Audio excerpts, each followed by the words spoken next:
मिनश्शैतानिर्रजीम बिस्मिल्लाहिर्रहमानिर्रहीम रब्बि इश्रह ली सदरी व यस्सिर ली अमरी वहलुल उक़्दतम मिन लिसानी यफ़क़हू क़ौली rabbi ज़िदनी इल्मा।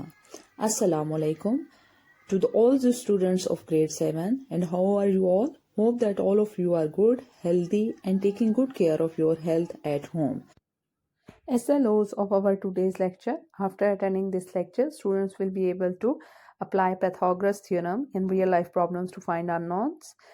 Okay students, today in this lecture we discuss the remaining parts of exercise 9.1, and these are the two pages where remaining parts are mentioned.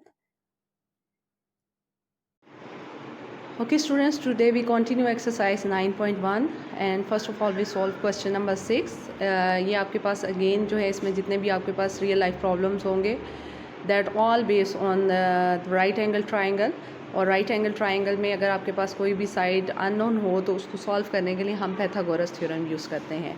So the question is the shadow pole measured from the foot of the pole is 2.8 metre long.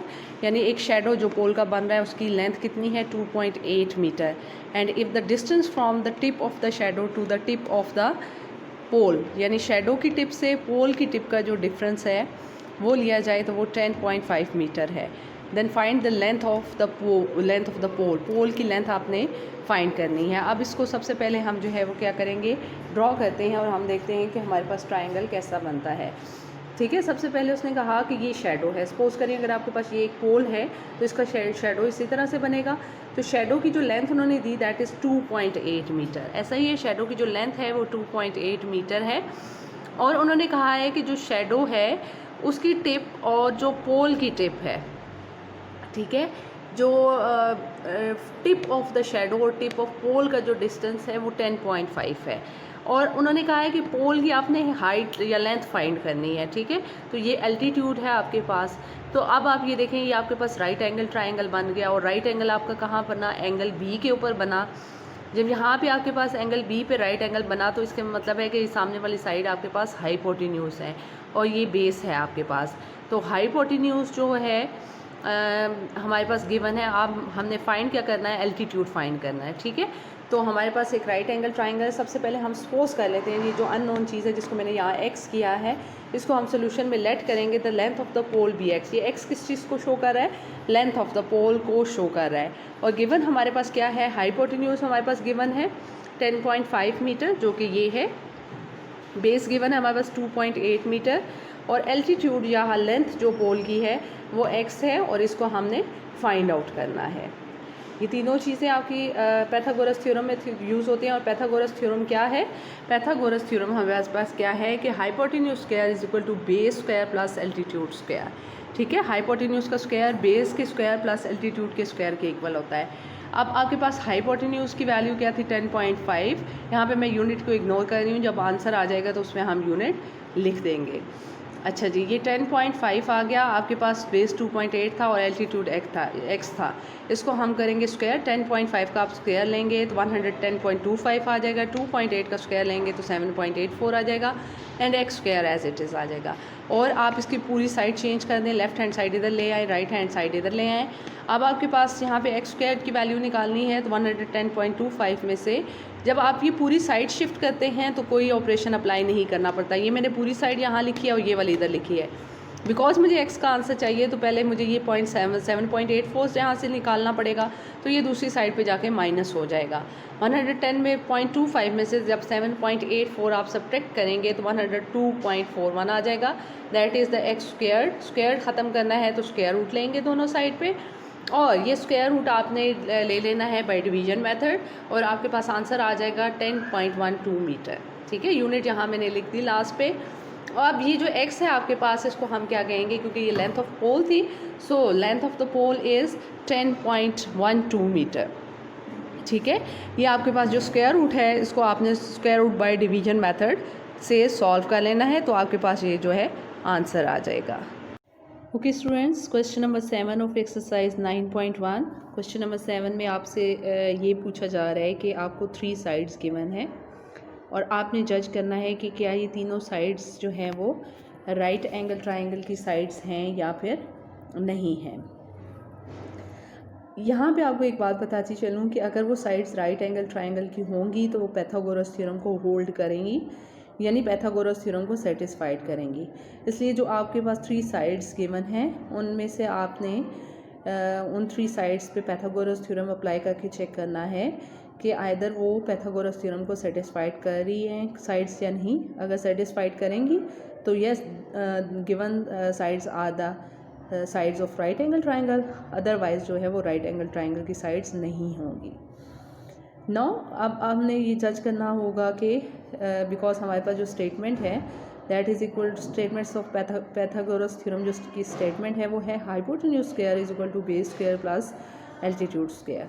सो हमने जज करना होगा कि hypotenuse क्या है, because वो separate है। Base और एल्टीट्यूड अगर आपस में मिक्स भी हो जाते हैं तो इश्यू नहीं है, बिकॉज हमने उनको ऐड ही करना है। हाइपोटेन्यूज जज करना पड़ेगा कि ये जो गिवन साइड्स हैं इनमें से कौन सी साइड को आप हाइपोटेन्यूज लेंगे।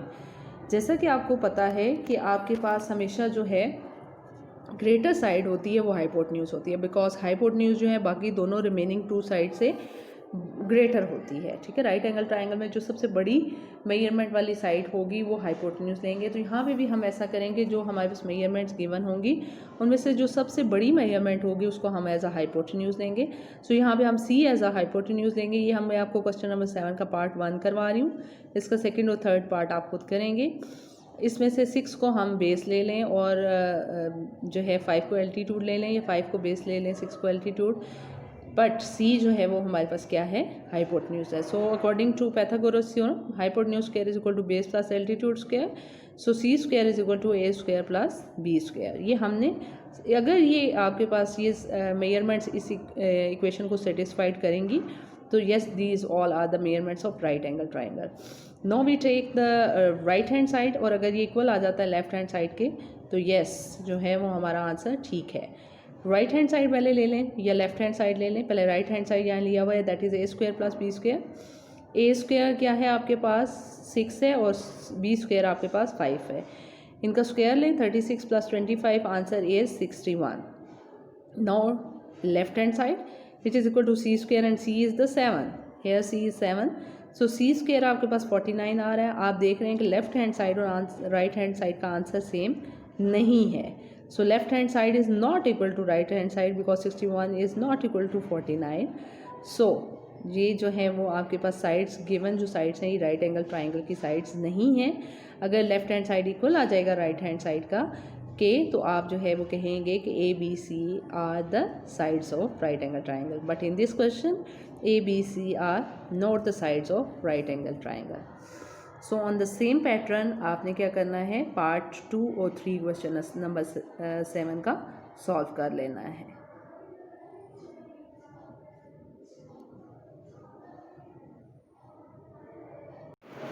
Okay students, now question number 9 of exercise 9.1, that is the front of the house is in the shape of equilateral triangle with the measure of one side is 10 meter.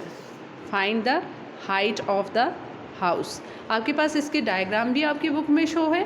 इसमें एक house की shape दी हुई है front की, ठीक है, house का जो फ्रंट है उसकी शेप है, और वो कह रहे हैं कि हाउस का जो फ्रंट है उसकी शेप ट्रायंगल फॉर्म में है, और ट्रायंगल क्या है, इक्विलेटरल ट्रायंगल है। वो ट्रायंगल जिसकी तीनों साइड्स इक्वल होती हैं मेजरमेंट में उसको इक्विलेटरल ट्रायंगल कहते हैं।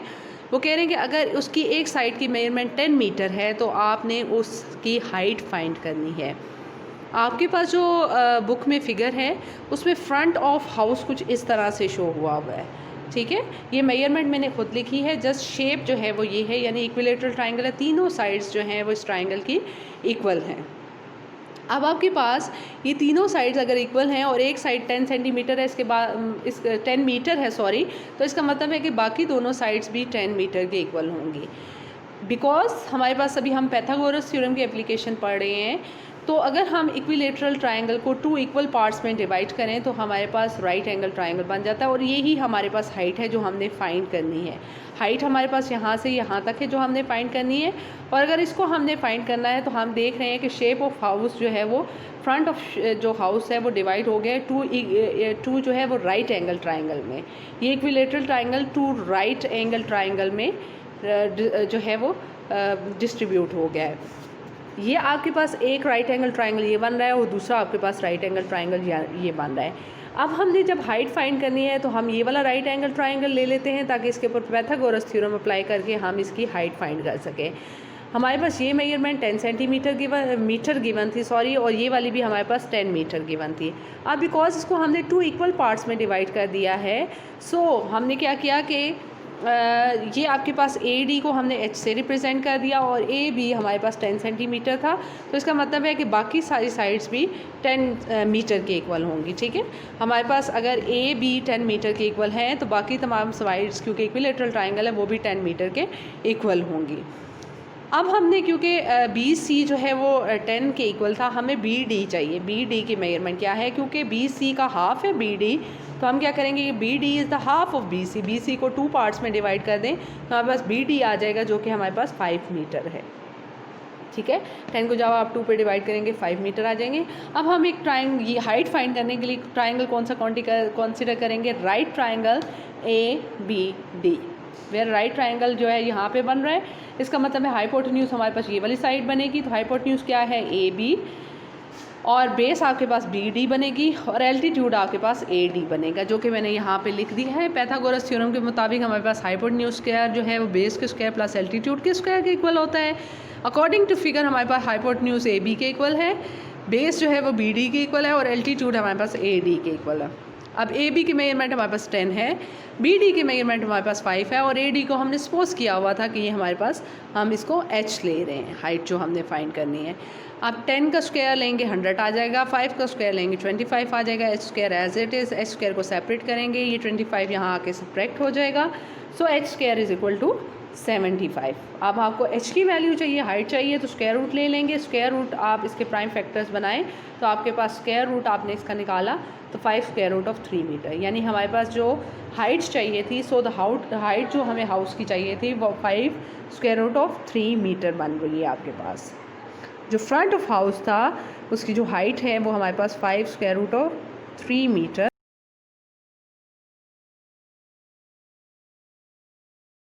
जी स्टूडेंट्स, उम्मीद करती हूँ कि आज का लेक्चर आपको बहुत अच्छी तरह से समझ आया होगा। छुट्टी की दुआ पढ़ लेते हैं अब। सुब्हानक अल्लाहुम्मा व बिहम्दिका अशहदु अल्ला इलाहा इल्ला अंता अस्तगफिरुका व अतूबु अलैक। ओके जी, टेक केयर ऑफ योरसेल्फ। अल्लाह हाफिज़।